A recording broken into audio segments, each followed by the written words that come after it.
Vamos iniciar a mesa redonda com a apresentação, do tema abordagem multiprofissional na prevenção da FAUT, indicadores de assistência. Quem vai ministrar essa palestra para nós é a tenente fisioterapeuta Bárbara Brito.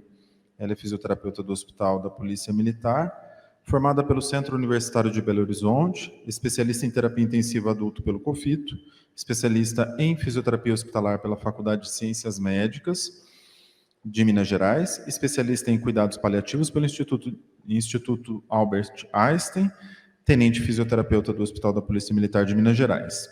Membro da Comissão de Cuidados Paliativos do Hospital da Polícia Militar de Minas Gerais, experiência clínica em saúde da família, atendimento domiciliar, vivência no atendimento hospitalar, em unidade de terapia intensiva e pronto atendimento, e unidade de internação. Experiência domiciliar e ambulatorial de cuidados paliativos, preceptora e acadêmica na área hospitalar da Universidade Federal de Minas Gerais, e membro da Comissão de Cuidados Paliativos do CREFITO 4. Bárbara, seja bem-vinda, muito obrigado mais uma vez, esteja à vontade. Obrigada, gente, os guerreiros que ainda estão aqui, né? É um prazer estar aqui. Na verdade, quando o Rodrigo me convidou para essa palestra, eu fiquei até assim, pensando como que eu ia abordar em 15 minutos a abordagem multiprofissional, a qualidade da assistência. Então, eu resolvi falar mais da qualidade, né? Que esses indicadores, eles falam mais da qualidade para a gente.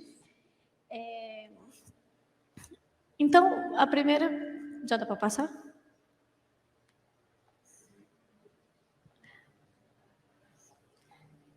Só esperar aqui.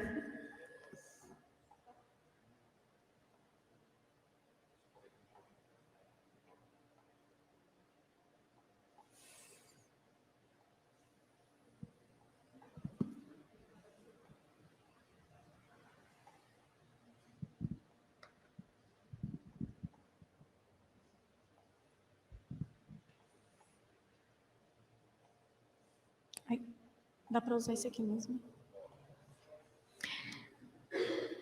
Então, para a gente falar da abordagem multiprofissional, eu pensei em falar da qualidade da assistência à saúde, né, na FAUT. E primeira coisa, não está passando.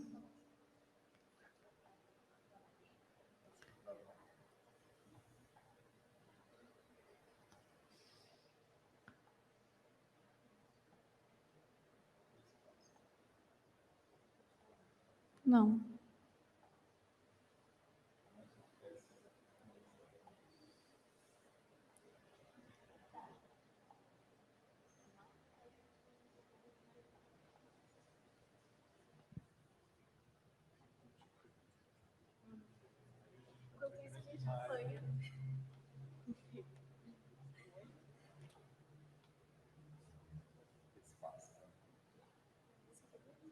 Não. É o passador. Achei muito assim. Então, primeira coisa, né, gente, agora acho que vai. O que é qualidade, né? O que é qualidade? É muito subjetivo. Muitas pessoas, né, tentam definir a qualidade. Então, a gente tem, né, segundo a ISO aí, que é a adequação e a conformidade dos requisitos, que é a própria norma, e os clientes estabelecem o que é qualidade para dentro daquela empresa, né? Vai depender do que eu tenho para oferecer e do que meus clientes precisam. E a qualidade é o nível de perfeição de um processo. A gente nunca vai ter uma qualidade 100%, porque qualidade depende de processo e o processo está sempre evoluindo e sendo modificado, né? E vai depender do serviço, do produto entregue pelaquela empresa. E a qualidade na saúde, ela é o conjunto de propriedades, né, relacionadas aos cuidados globais com a saúde, desde a prevenção de doenças, a manutenção da saúde e até o restabelecimento da saúde ou a boa morte, né? Como boa paliativista, eu não poderia, né, deixar passar isso aqui, que a gente tem que estar do lado do nosso paciente, prestando uma assistência de qualidade, mesmo no leito de morte daquele paciente. Então, qualidade em saúde é também prestar assistência no momento do morrer, tanto para o familiar quanto para o nosso paciente. E quais são os benefícios da gente pensar em qualidade de saúde, né, dentro dos processos? A gente vai ter melhora na qualidade dos serviços prestados, otimização dos níveis de eficiência clínica, a segurança e a satisfação dos nossos pacientes e redução de custos e maior lucratividade. E o que a gente precisa para ter essa gestão de qualidade total dentro da saúde ou em qualquer outra empresa?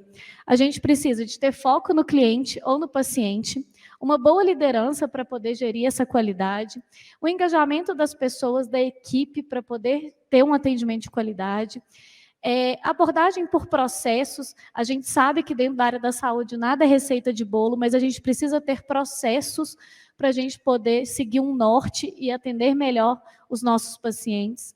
Sempre pensar numa melhoria contínua, porque sempre a gente vai avaliar esses processos e ver como que a gente pode fazer melhor. A tomada de decisões sempre baseada em fatos ou evidências, né? Então é por isso que a gente, né, tá lutando aí para fazer tantos estudos, né, na área da fisioterapia principalmente, para a gente ter essas evidências. E uma gestão de relacionamentos, relacionamentos entre equipe, relacionamento equipe com liderança, relacionamento equipe-paciente. A gente tem que fazer essa gestão para gerar qualidade. E aí, dentro da FAUT, né, especificamente, como que a gente vai gerar essa qualidade para os nossos pacientes?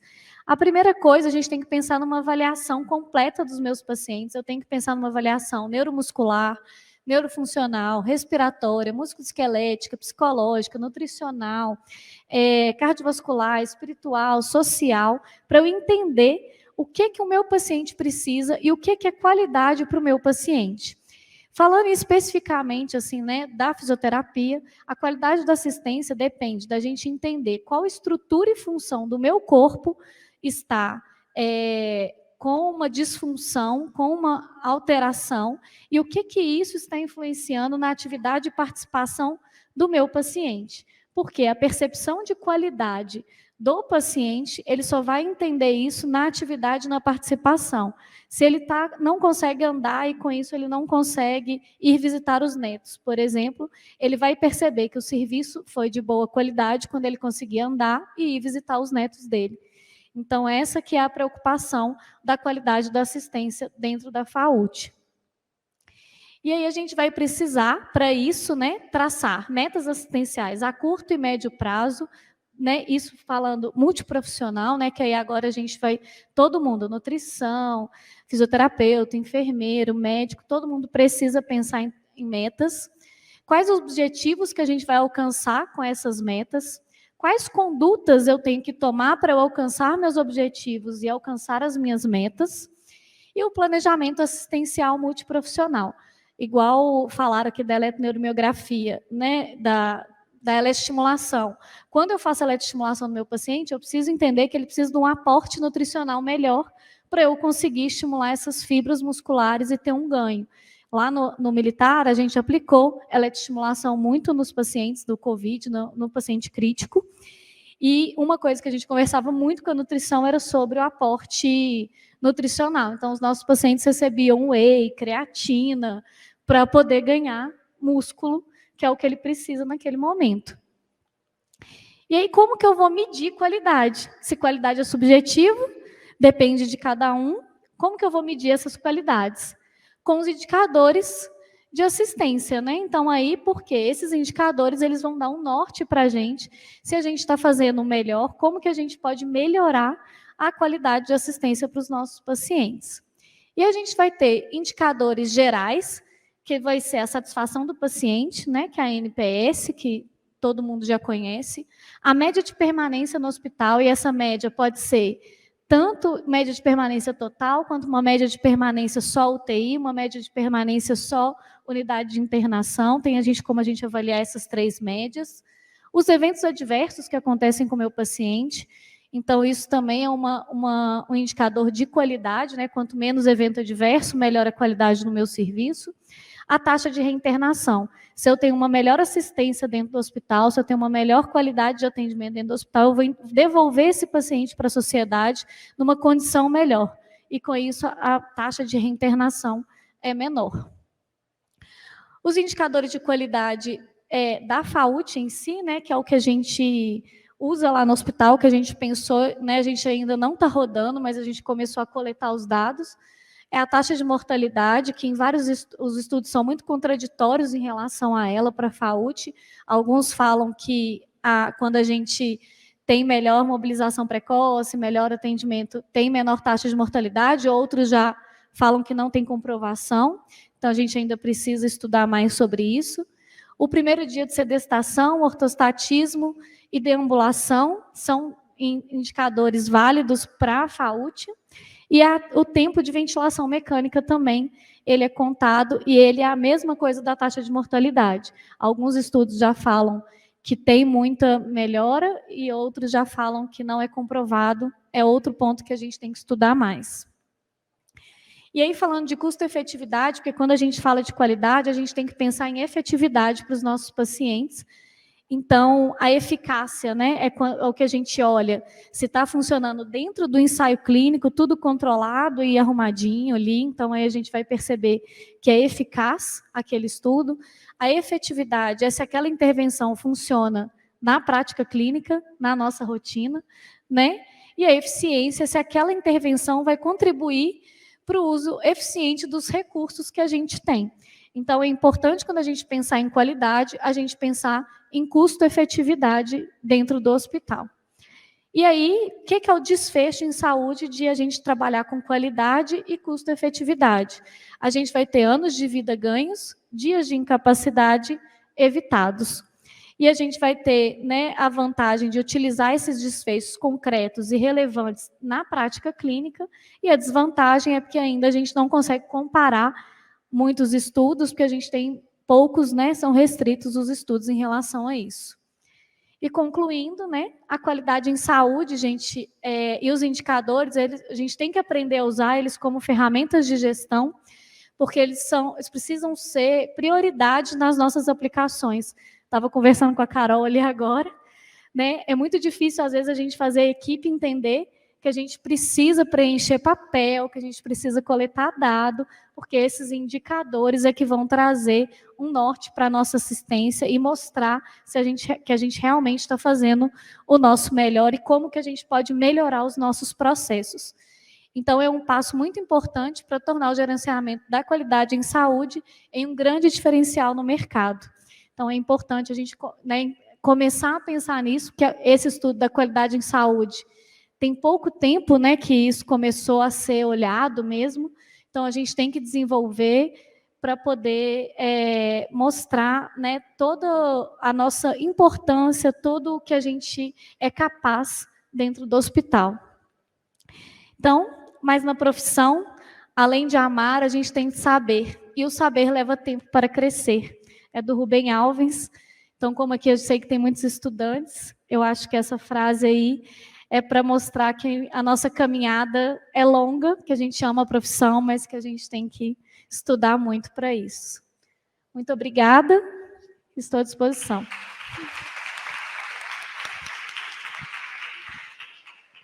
Obrigado, Bárbara. Alguém tem alguma pergunta? Gostaria de perguntar alguma coisa? Vamos seguir para a mesa, então, por favor. Pode sentar, Bárbara. Vou chamar agora os componentes da mesa. Onde que está? Está aqui? Tá. Então, vou começar chamando a Clarissa Simão Factum. Ela é nutricionista, referência técnica na linha de cuidado nutricional ao paciente crítico do Hospital Risoleta Tolentino Neves, especializada em terapia intensiva sob formato de residência multiprofissional, na Universidade Federal Fluminense, mestrada, né, recém-mestrada, né, em nutrição e saúde pela UFMG e membro do comitê diretivo do Grupo Inova da AMIB. Seja bem-vinda, por favor, Clarissa. Tá. Deixa eu puxar a Alessandra. Obrigado, Clarissa. Vou convidar a fisioterapeuta Alessandra Almeida dos Santos, que é fisioterapeuta respiratória e de terapia intensiva do Hospital Risoleta Tolentino Neves, tem especialização em fisioterapia em terapia intensiva adulto pela PUC do Paraná e especialização em fisioterapia cardiorrespiratória pela Universidade Gama Filho, do Rio de Janeiro. Seja bem-vinda. Alessandra, por favor. Alessandra está representando a Vanessa, né, do Risoleta. coordenadora do Risoleta Neves, da Físio. Vamos ver quem está faltando.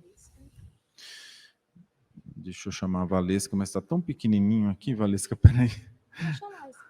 Eu vou chamar a Scalzo antes, mais fácil, que está numa letra maior. Ana Carolina Scalzo, fisioterapeuta respiratória e terapia intensiva. Ela está na gerência de atenção à saúde do Hospital de Clínicas da UFMG. Fisioterapeuta respiratória, terapia intensiva, unidade multiprofissional e divisão de gestão do cuidado de carência, de atenção à saúde hospitalar, de clínicas da Universidade Federal de Minas Gerais. Por favor, Carol, seja bem-vinda. A gente não aplaudiu ninguém, né, gente? Vamos lá, né? Por favor. Agora sim, Valesca. A Valesca Martins Amaral Melo, terapeuta ocupacional da linha de cuidado ao paciente crítico do Hospital Risoleta Neves, graduada em terapia ocupacional pela Universidade Federal de Minas, por aqui. Foi bolsista do projeto de extensão Ações Interdisciplinares em Saúde do Trabalhador e do Programa de Monitoria da Graduação do Departamento de TO da UFMG, possui pós-graduação Lato Sensu em Residência Multiprofissional em Saúde, ênfase em Saúde do Idoso pelo Hospital Risoleta Tolentino Neves e atua como terapeuta ocupacional do Hospital Paulo de Tarso na reabilitação física e neurológica de adultos e idosos. Atua como terapeuta ocupacional da Unidade de Terapia Intensiva da UTI do Hospital Risoleta Tolentino Neves aqui, onde é preceptora da Residência Multiprofissional em Saúde, Saúde do Idoso, e é mestranda em Estudos da Ocupação aqui pela UFMG. Seja bem-vinda.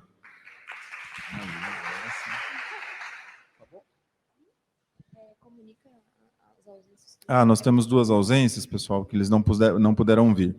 O Dr. Rodrigo, do Risoleta, ele teve um compromisso, é isso? Né? E tínhamos também a Denise, que era a enfermeira que ia compor essa mesa, que ela teve uma intercorrência também de saúde, então não pôde vir, tá?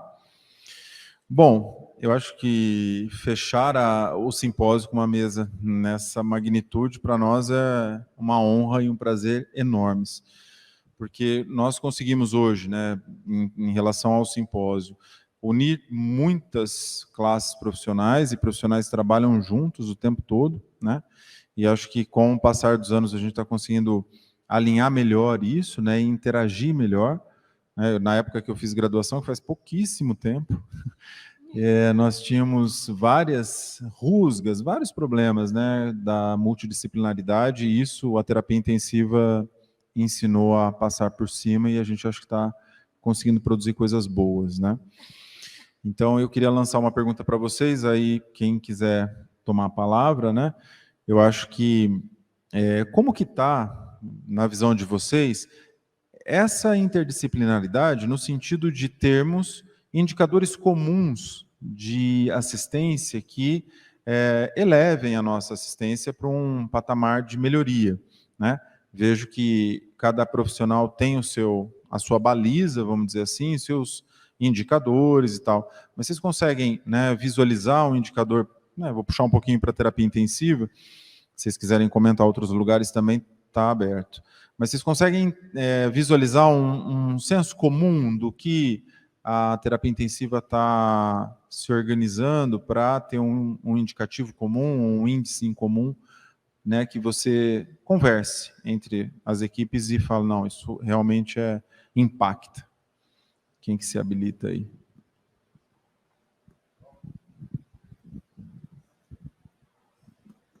Boa noite, gente. Nossa Senhora. Rodrigo, eu acho que até antes de falar da questão da multidisciplinaridade, é o que eu estava falando com a Bárbara.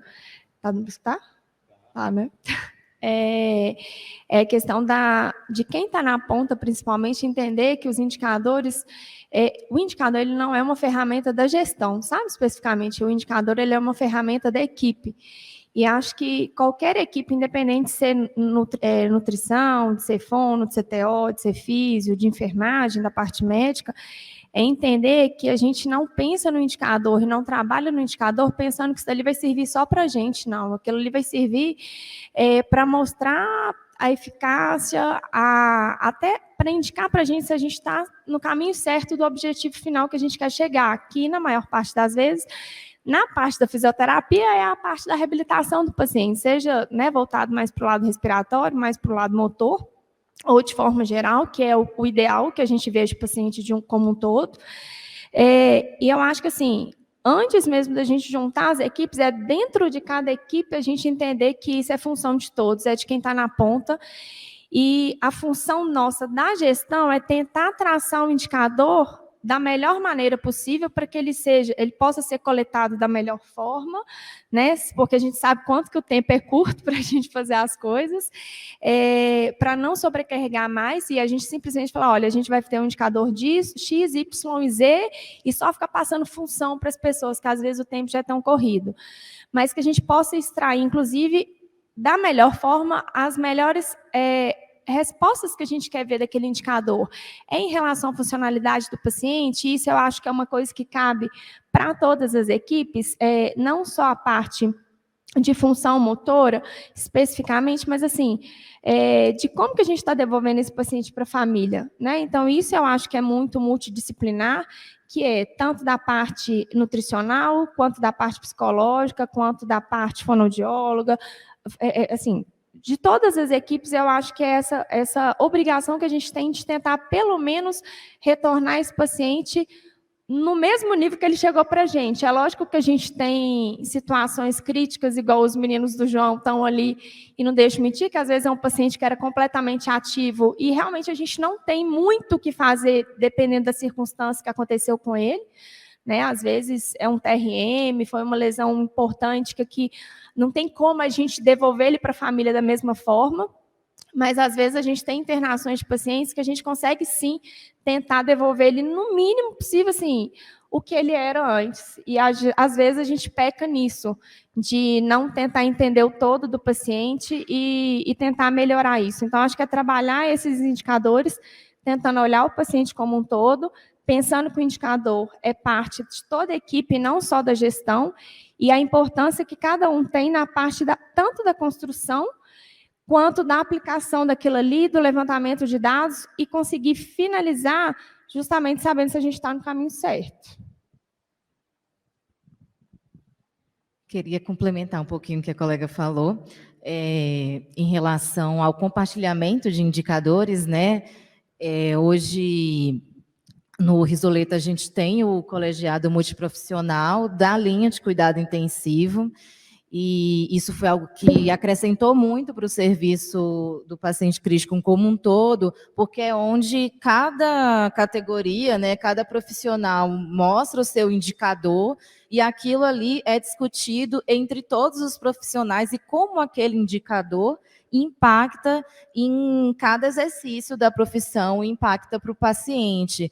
Então, assim, eu ainda não enxergo, a gente tem um indicador único, ainda não sei qual seria esse indicador, mas eu acho que o compartilhamento de indicadores dentro da mesma equipe de gestão, né, e quem está na ponta, e também entre as diferentes categorias profissionais, é o que vai, por exemplo, levar a gente a traçar um plano de metas. Então, a partir desses indicadores que a gente coleta hoje, qual que são nossas metas lá no Risoleta como colegiado, para a gente construir projetos para o ano seguinte, né? O que é que a gente precisa focar?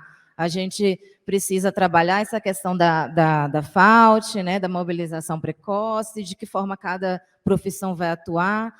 Eu sei que indicador às vezes parece muito chato, né, porque é trabalhoso, porque tem que coletar, então muita gente vê dessa forma, mas as respostas que os indicadores podem nos trazer e o poder também da gente levar isso para gestor e para conseguir novos aparelhos, né, investimento em tecnologia, é algo que a gente tem que se apropriar mais para melhorar a nossa assistência.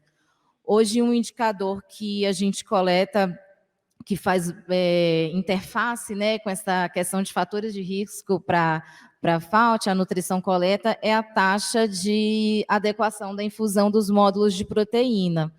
O que a gente via era assim, às vezes a dieta, como um todo, a dieta integral, ela não é suficiente, né, a quantidade proteica.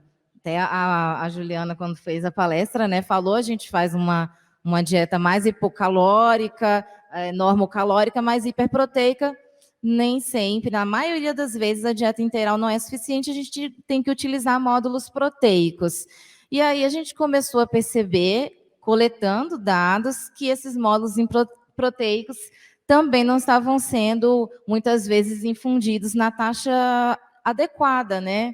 A gente tem ali um percentual que pode haver de perda, de intercorrências, da labilidade do paciente crítico, de suspender a dieta por um motivo muito agudo, mas isso estava uma taxa de inadequação muito elevada, né? A gente começou a primeira coleta do indicador com apenas 55% dos módulos que a gente prescrevia eram infundidos, e isso reflete diretamente, né, em como aquele paciente vai poder manter músculo ou fazer músculo, não é? Se ele vai ter músculo.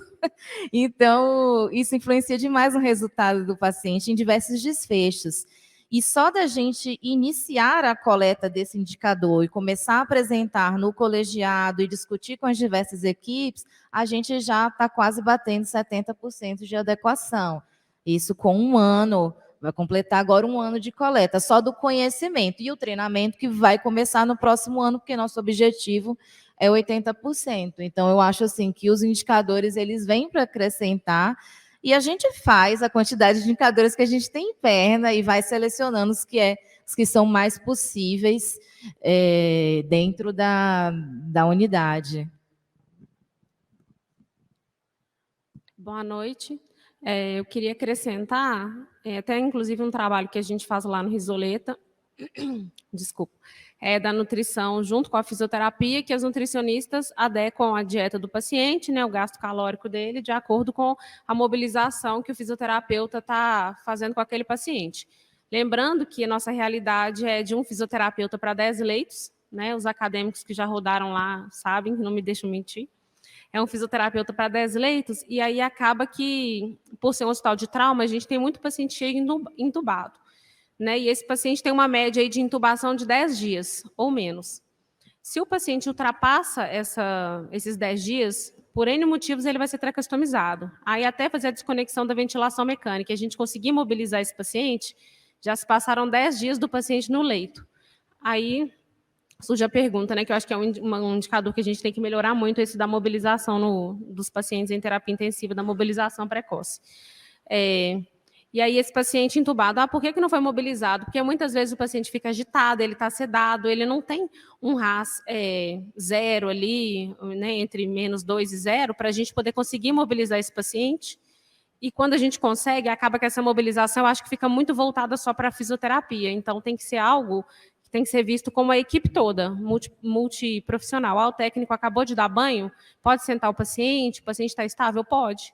Porque nós, fisioterapeutas, muitas vezes, na nossa demanda, né, do dia a dia, a gente não tem esse tempo, e por vários outros motivos também, como eu falei, de paciente em ventilação mecânica, é mais difícil. Acho que o que falta mais é a gente iniciar mesmo, ter essa conscientização da equipe multi na mobilização precoce. Só puxando o gancho da Alessandra, considerando essa mobilidade reduzida desses pacientes, né, restrição ao leito, essa fraqueza muscular global, um indicador importante que a gente tem é número de lesão por pressão. Né? O Wagner também trouxe um pouquinho, e hoje em dia a TO confecciona e disponibiliza e posiciona dispositivos, né, feitos com colchão caixa de ovo, e eu fiz um levantamento dos meses de outubro e novembro, número de lesão por pressão que teve em calcânio, nos pacientes atendidos né, no CTI, os pacientes passaram pelo CTI nesse período. E aí eu identifiquei que 17 pacientes tiveram lesão por pressão em calcânio, e aí fui investigar, né, assim, quais deles eu estava acompanhando, quais que eu não estava. Aí desses 17, 10 eu não estava acompanhando, sendo 4 deles internados no semi-intensivo, que é um setor que a TO atende por interconsulta hoje, que atualmente eu sou a única terapeuta ocupacional do CTI do Risoleta, e são 31 leitos de CTI, né? Temos CTI 1, 2, 3, e mais CM, que deve dar mais... eu comecei a fechar essa semana, assim, né? E aí, os outros 7, que foram os que eu acompanhei, e ainda tiveram a lesão por pressão, 5 deles desenvolveram a lesão por pressão depois da disponibilização do dispositivo. Então, assim, isso gera alguns questionamentos. Tá, tudo bem, tinha um dispositivo, mas será que até eu mesmo rever minhas ações, será que eu orientei a enfermagem direito? Será que eles entenderam como que posiciona esse dispositivo? Ou será que eu não encontro com plantão noturno, por exemplo? Será que eles repassaram a informação correta de como que deve posicionar esse dispositivo, né? E desse outro paciente que tinha lesão por pressão já desceu, foi admitido no CTI do andar já com a lesão. Então, assim, eu acho importante que esse indicador ele é de todo mundo, né? Não é culpa só da TO que não disponibilizou o dispositivo, não é a físio que não mobilizou, é todo mundo, a enfermagem junto com a Nutri, a físio, a TO, e compartilhando, vendo mesmo, comunicando, ver como que a gente pode promover ações de melhoria nessa assistência, né? Acho que só completando o que a Alessandra falou também, é muito da gente pensar que a ação em conjunto é importante, principalmente na parte da mobilização, justamente se a gente pensar que a gente um profissional para 10, às vezes a gente não vai dar conta de atender todo mundo. Então, quem é o fisioterapeuta ali, ele tem que dar prioridade para quem realmente vai precisar mais da gente. E os outros pacientes, não é que eu tenho que atender os 10. Não, a gente às vezes não vai dar conta de atender os 10. Mas se a gente conseguiu fazer muito bem feito o que 4 pacientes estão precisando e são os mais críticos para vir a desenvolver uma FAUT, por exemplo, eu estou chegando no meu objetivo final, que é tentar evitar que aqueles pacientes que vão ser mais propensos a desenvolver, eu consiga evitar que eles... Então, assim, eu acho que aí entra a orientação, porque mobilização é de todo mundo. Né? Assim, é função de cada um que está ali, da mesma forma que o cuidado respiratório é de todo mundo que está ali à beira do leito, e não só do fisioterapeuta, a mobilização também é. Então, a enfermagem acaba que entra muito? Entra. Mas a parte da orientação é de todo mundo, sim. E eu acho que, assim, um indicador em conjunto seria perfeito, mas eu acho que ainda antes do indicador em conjunto é as pessoas entenderem a função do indicador dentro não só das terapias intensivas, né, dentro de cada unidade de forma geral.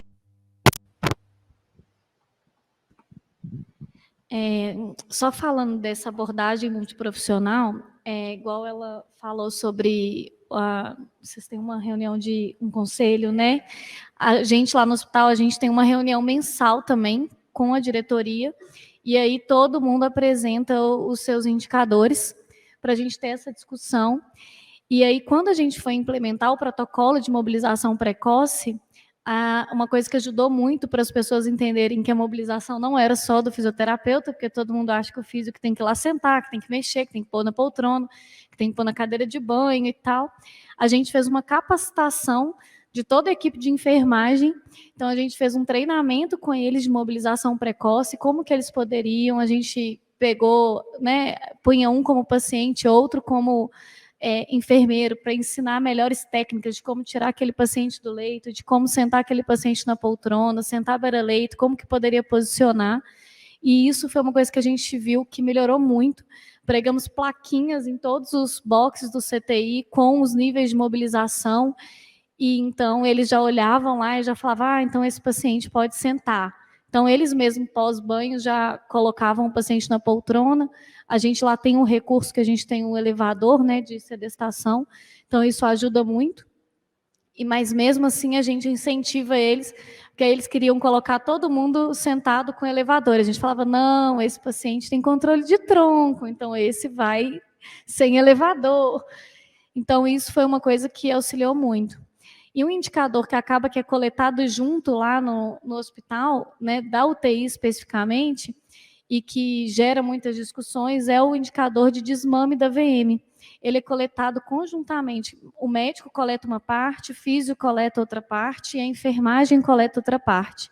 Então, isso auxilia muito nas discussões e acaba que ajuda, e não é um indicador único que vai falar de tudo, mas um pouquinho já traz a discussão da FAUT ali, o porquê que aquele paciente demorou mais para o desmame, e aí cada um fala, né, da sua visão, e isso auxilia aí nessa estrutura. Muito bom. Deixa isso para vocês. Nós temos uma realidade diferente. Nós temos três realidades. Nós temos 3 realidades diferentes aqui, né? São 3 hospitais bastante diferentes. Então, no caso da Bárbara contando aí da mobilização precoce, né? Eu já tive a experiência de repente, querer sentar um paciente no hospital militar. Eu falei assim, eu gostaria de sentar. A cadeira já estava pronta, o técnico já estava tirando o paciente no braço e ele já estava sentado. Coisa que não vai acontecer nunca no Risoleta nem no HC, né? Então, a gente tem essas barreiras, né? Então, realmente, as equipes, né, têm as suas dificuldades e o tipo de instituição também interfere muito, né? Porque aqui nós temos o Hospital Militar, né? O Risoleta que é SUS, 100%, e temos o HC que é um hospital universitário. Então, você vê, essas nuances também atrapalham muito, às vezes, quando a gente quer colocar um indicador, né? Eu não preciso nem perguntar para a Carol a dificuldade que existe em você martelar a cabeça do funcionário, abrir com a machadinha para colocar o indicador para ele fazer, né? Então, essa heterogeneidade também tem que ser levada em consideração, porque você pensa, indicador é indicador, indicador é um número, você simplesmente propõe, as pessoas fazem. Não é simples assim, né? Então, a vida real desses indicadores, né, a gente vê na literatura nossa, esse hospital de ponta usa isso, olha só, esse aqui tem uma casuística enorme, mas você fala, meu Deus, né? O quanto que eles demoraram para fazer todo esse alicerce que vocês estão fazendo, né? Que é uma construção de formiguinha, né? Então, essa resistência do colaborador, vamos dizer, da equipe, né, impacta demais. Então, isso é muito complicado. Alice, queria te fazer uma pergunta em relação a essa adequação da dieta por conta da nossa, né, atuação da físio. Por exemplo, nós estamos começando um trabalho com o Recare. Será que esse paciente que nós vamos atender, né, nós vamos ter que conversar mais com vocês, para vocês adequarem mais? Isso vai muito ao encontro do que nós estamos conversando, né?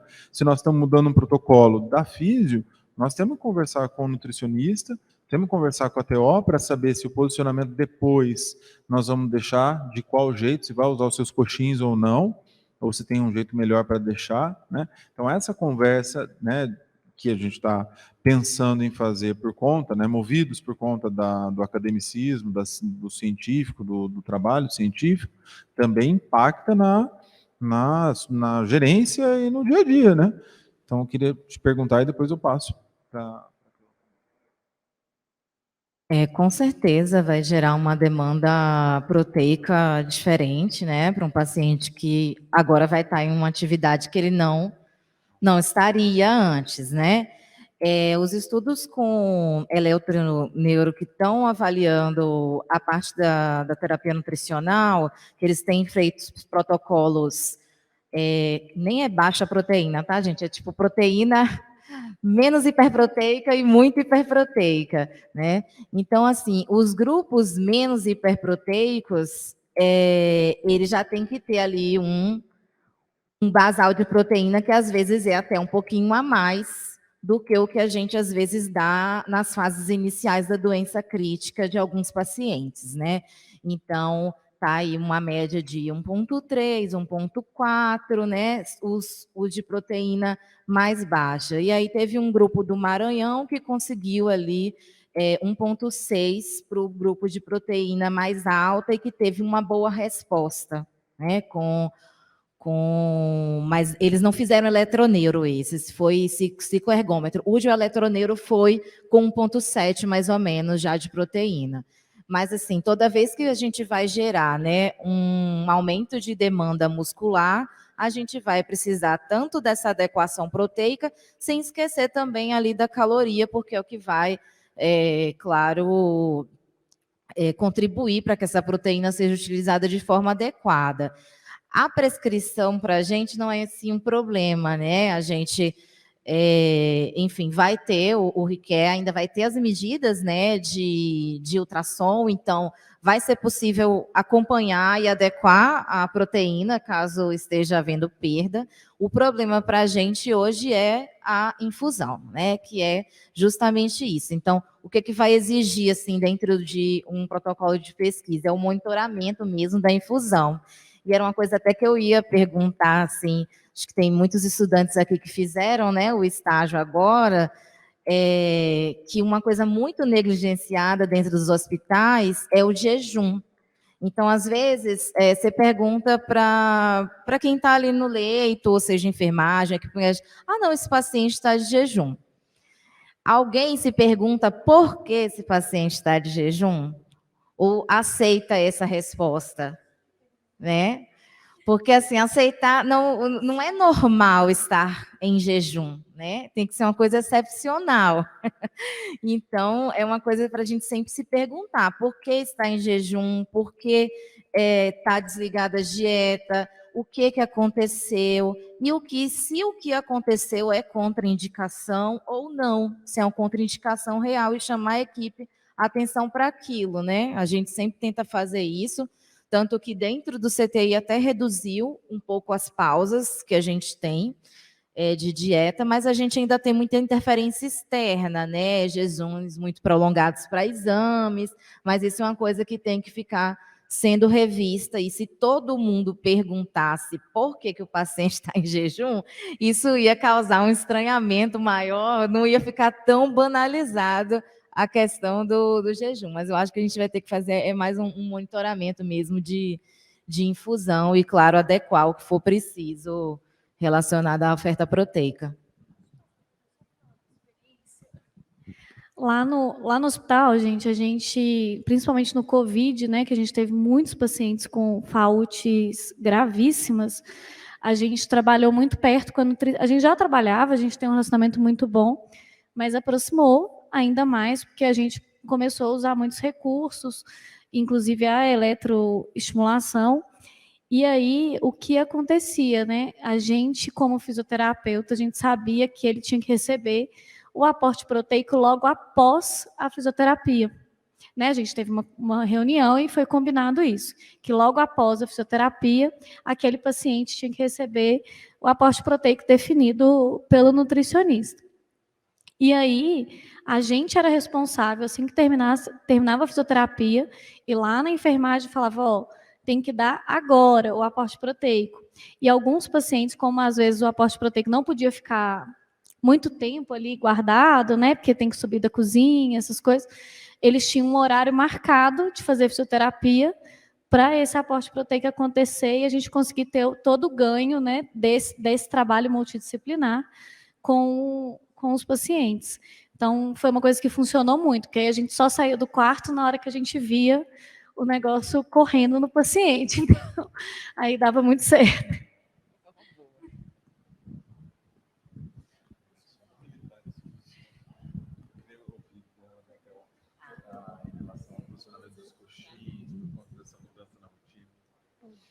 Deixa eu ver se eu consigo fazer daqui.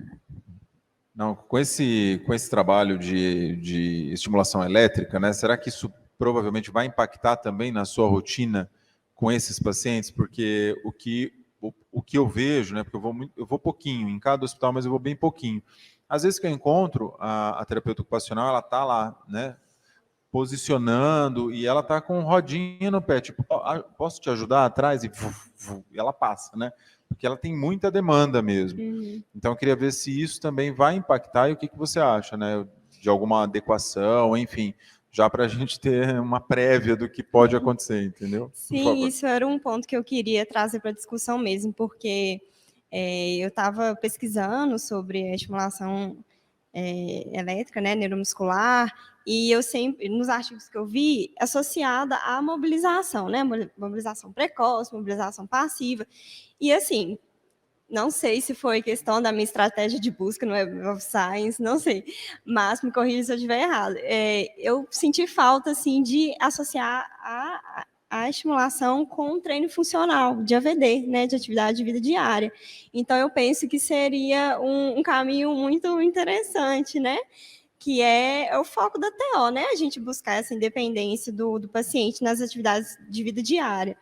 E aí, isso também eu queria trazer como um ponto negativo também, que a Alessandra falou, dessa demanda que a gente tem, né, acredito que falta profissional, sabe? Falta TO. A gente, inclusive, está com uma vaga aberta lá no CTI, tentando preencher, porque eu sozinha com 31 leitos fica muito puxado, né? E, assim, sobra muito pouco tempo para fazer treino funcional de AVD.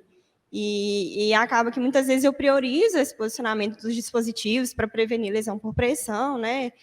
E aí, meu olho até brilhou, assim, quando a Raquel me chamou para esse evento. Aí eu fui buscar, aí eu falei, gente, temos que fazer, associar essas duas coisas, né? A estimulação com o treino de AVD.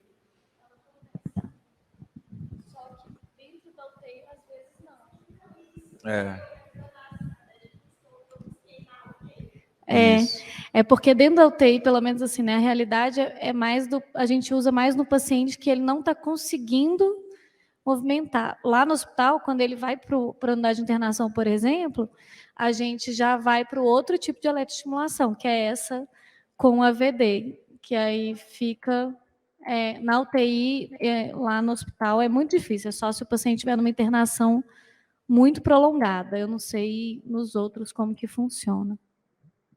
E agora isso é o início, né?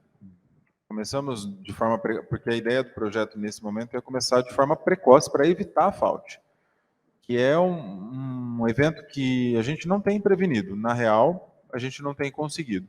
Por quê? Porque a gente não tem instrumento, né, que consiga fazer isso de forma, né, efetiva e eficaz, como faz a eletroestimulação, a estimulação elétrica neuromuscular. E a gente não tinha um dispositivo que pudesse fazer, né, ou alcançar tantos músculos assim, de forma concomitante. Então, essa lacuna nós vamos tentar, né, pelo menos preencher e ver as respostas que ela nos dá, né? Esse preenchimento dela, o que resulta, né? E aí é o que você está falando, é uma abertura, né? Uma porta que nunca mais acho que se fecha para eletro, tanto, né, no ambiente crítico, de forma precoce, de forma tardia, né? Acho que pode usar para os dois, tanto para prevenir quanto para tratar, e depois para adequar. Né? Imagina você conseguir fazer uma estimulação elétrica neuromuscular para você treinar habilidades do paciente dentro ainda da terapia intensiva, ou no pós-UTI, pensando que esse paciente vai sair da terapia intensiva muito mais funcional, assim a gente espera, né? Muito mais funcional, e vai chegar para você num padrão de funcionalidade muito melhor. Então, você vai poder, né, não como a gente faz hoje, porque a gente trabalha usando, perdão da palavra, a gente trabalha o grosso, mas aí você vai conseguir trabalhar a filigrana, né? Você vai conseguir pegar a pinça fina, o movimento especializado. Então, foi o que o Henrique falou aqui, né? Ele não vai precisar arrumar todo um exoesqueleto para conseguir fazer a flexão para se alimentar, porque ele vai conseguir se alimentar provavelmente antes, dentro da unidade hospitalar, e aí a gente fecha, né, a entrega do nosso doente de terapia intensiva de volta para a família de uma maneira funcional e já adaptada, né? Isso é sonho de qualquer profissional, desde a terapia intensiva até, né, o pronto-socorro e a unidade de internação, né? Então, espero que a gente consiga dar esse pinguinho de oceano aí, né? Vocês já têm o Riquer lá também, já fazem, né, estimulação elétrica. Conta um pouquinho para a gente. Mas a gente não usa o Rinker, não. A gente tem um outro que não lembro a marca, mas eu sou péssima com esses nomes, gente. Mas ele deve ser aquele convencional da Quark, alguma coisa assim, portátil, ou é de gabinete? Não, ele é portátil. Ah, então tá. Uhum. Mas ele tem 12 canais. Ah, ótimo. Então, a gente consegue, assim, só que é eletrodo normal mesmo, fita crepe, gel. Problema nenhum com isso.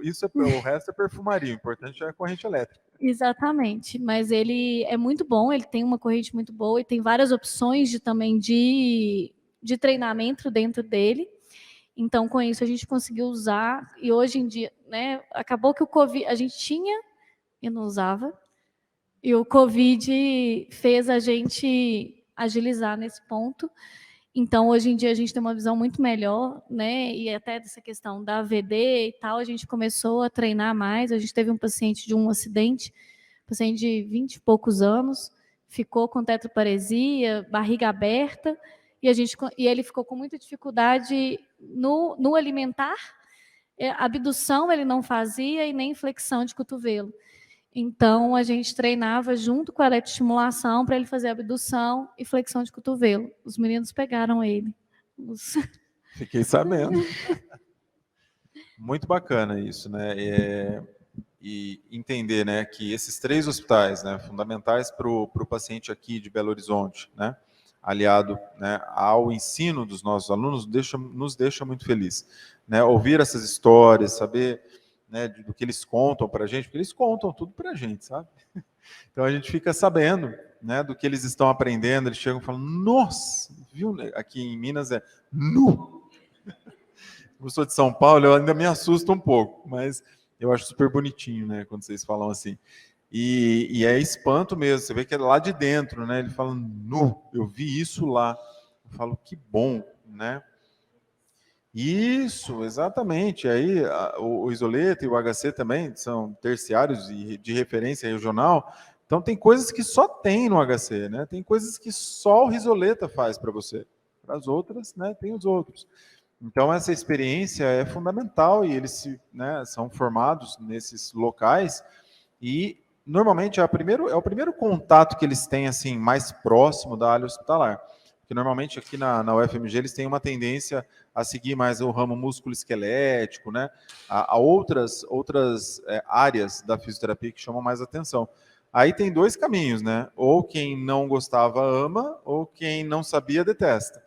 Mas é também parte do estágio do 9º período, né? Dar esse instrumento para o aluno poder decidir, né? O que ele vai querer fazer depois, né? Então, eu vou perguntar para vocês se vocês têm alguma pergunta, se alguém quer colocar mais alguma coisa, pelo avançado da hora.